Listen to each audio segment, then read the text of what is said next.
kita bakal menelusuri sesuatu yang sangat penting. Kita akan sama-sama merekonstruksi dengan sangat hati-hati sebuah babak sejarah yang, jujur aja, cukup gelap dan tersembunyi dari bulan Agustus 1947. Karena topiknya cukup berat dan bersumber langsung dari catatan sejarah serta saksi mata, mari kita beri perhatian penuh dan rasa hormat yang mendalam untuk kisah ini.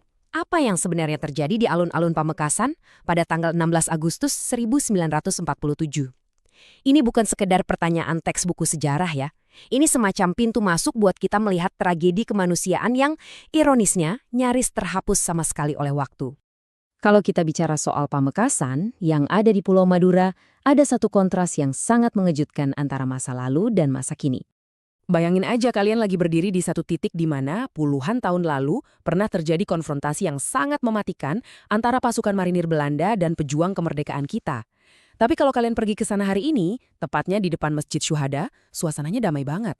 Nyaris nggak ada tanda-tanda kalau di tanah itu pernah terjadi pertumpahan darah yang luar biasa. Seberapa masif sih memangnya? Coba perhatikan angka ini. 400 sampai 600 jiwa. Ya, kalian nggak salah dengar. Itu adalah jumlah pejuang yang gugur di satu titik tersebut. Coba resapi sebentar angka itu. Ratusan nyawa melayang di tempat yang sekarang mungkin sering dilewati orang buat jalan-jalan sore. Benar-benar sulit buat dibayangkan kan? Lalu pertanyaannya, gimana rentetan kejadiannya sampai bisa jatuh korban sebanyak itu dalam satu malam? Kita tarik mundur sedikit ke dini hari Sabtu, 16 Agustus 1947. Dari kesaksian yang ada, eskalasinya itu berjalan sangat cepat dan luar biasa kacau. Sekitar jam 3 pagi, para pejuang mulai menyerang. Tapi, ada satu hal yang tragis di sini. Teriakan takbir Allahu Akbar dari para pejuang kita ternyata malah membangunkan pasukan marinir Belanda di perbatasan kota. Jadi, mereka langsung siaga. Pertempurannya sangat gak seimbang. Marinir membalas pakai senapan mesin berat ke arah pejuang yang, ya mayoritas cuma bawa bambu runcing, pedang, dan ikat kepala. Waktu matahari terbit, alun-alun itu udah dipenuhi ratusan jenazah. Dan dari semua catatan itu, ada satu detail yang paling bikin merinding. Seluruh konfrontasi yang menewaskan ratusan orang ini cuma berlangsung selama 2 jam. Bayangkan, hanya butuh 2 jam untuk mengubah sejarah Pamekasan selamanya. Pasca pertempuran, situasinya makin kelam. Menurut kesaksian salah satu veteran kita, Pak Abdul Halik, mayat-mayat bergelimpangan di mana-mana. Pasukan Belanda lalu bawa bulldozer buat menggali lubang raksasa di depan Masjid Syuhada. Dan yang lebih menyayat hati lagi, para tahanan yang selamat dipaksa buat nguburin teman-teman mereka sendiri. Bahkan secara brutal, beberapa jenazah dibakar dulu sebelum dimasukkan ke liang lahat. Sebuah eksekusi pemakaman massal yang sangat mengerikan. Tapi seperti sejarah pada umumnya, selalu ada dua sisi cerita. Kalau kita mau objektif, kita juga harus lihat dari sisi mereka. Gimana narasi ini terbentuk dari kacamata Belanda. Seorang veteran Belanda bernama Wim Herman nulis di memoarnya kalau menurut mereka, serangan ini tuh nggak beralasan. Dia menyebutnya murni karena kegilaan religius semata. Catatan mereka juga mengklaim kalau perempuan dan anak-anak ikut menyerang, jadi pasukan Belanda merasa, ya mereka nggak punya pilihan lain selain membela diri dari serangan frontal itu. Tapi tunggu dulu, bandingkan langsung sama apa yang diingat penyintas kita. Pak Abdul Khalik bilang suasananya benar-benar kacau balau. Tembakan datang dari segala arah. Mereka sama sekali nggak melihat diri mereka sebagai pihak yang kesurupan kegilaan religius. Mereka adalah warga biasa yang bergerak spontan, berusaha mati-matian mempertahankan tanah tumpah darahnya dari tentara asing yang senjatanya jauh lebih canggih. Jadi ini memunculkan satu pertanyaan besar buat kita. Kenapa marinir Belanda ini sampai diserang sebegitu nekatnya oleh rakyat? Nah, untuk menjawab itu, kita harus mundur sedikit dan melihat gambaran besarnya. Insiden alun-alun ini ternyata bukan kejadian yang berdiri sendiri. Menurut sejarawan Sulaiman Sidik, ini adalah bom waktu dari invasi Belanda ke Madura 2 minggu sebelumnya. Coba kita lihat urutannya. Agresi militer pertama udah jalan dari tanggal 21 Juli 1947. Nah, yang krusial tuh di tanggal 4 Agustus, waktu Dewan Keamanan PBB udah resmi nyuruh gencatan senjata. Tapi, apa yang terjadi? Komandan militer Belanda saat itu, Jenderal Spoor, malah cuek aja sama seruan internasional itu.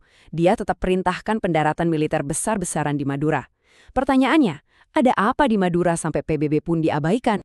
Ini dia bagian yang paling menarik, sekaligus fakta yang bicara banyak. Kalau kalian lihat pernyataan publik mereka, alasannya terdengar mulia. Oh, kami datang untuk melindungi rakyat Madura dari para ekstremis. Tapi, dan ini tapinya besar banget, Saat kita buka dokumen rahasia di Arsip Nasional Belanda, motif sebenarnya murni ekonomi. Perintah resminya adalah untuk menyelamatkan dan mengamankan industri garam terbesar kita yang ada di Madura, dan harus dilakukan secepat mungkin. Bukti arsip ini dengan telak membantah narasi pelindung yang mereka gembar-gemborkan. Dan ternyata, mimpi buruk buat masyarakat Madura nggak berhenti sampai di malam 16 Agustus itu aja. Tragedi di alun-alun itu justru memicu apa yang disebut militer Belanda sebagai operasi pembersihan. Namanya terdengar steril ya, tapi kenyataannya sama sekali enggak. Dengerin deh kutipan dari Pak Masrudin, seorang mantan pejuang. Beliau bilang pasukan Belanda bawa artileri berat untuk menyapu perbukitan. Mereka menargetkan warga sipil tanpa pandang bulu. Dan yang bikin nyesek, banyak korbannya adalah perempuan dan anak-anak. Lamba banyak ring mate, ki berangan, rengud ring tua, kita pakai pelor. Putih lamba repot, banyak ring mate. Kula lamba edang tang di Belanda, senang tang cakra. Marinir Belanda benar-benar menyisir pesantren. Penduduk diculik, disiksa, bahkan dicambuk. Ada kejadian eksekusi salah sasaran yang fatal banget. Seorang warga bernama Carang ditembak mati di tempat cuma gara-gara wajahnya mirip sama target operasi mereka. Dan kalian tahu apa yang paling ironis? Operasi brutal ini justru dimulai pada tanggal 25 Agustus, hari di mana resolusi gencatan senjata internasional itu diadopsi ulang. Pada tahun 1947, ketika pondok pesantren Mambaul Ulum Bata-Bata baru tumbuh dan berdiri, sebuah pertempuran dahsyat terjadi. Timur Somper, sebuah tempat yang sangat dekat, hanya berbatas sungai kecil di sisi selatan.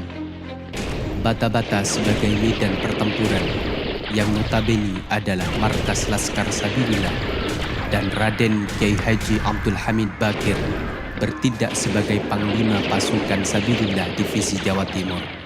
Beliau juga ikut terjun langsung dalam kecamuk pertempuran yang berlangsung di bumi Bata-Bata.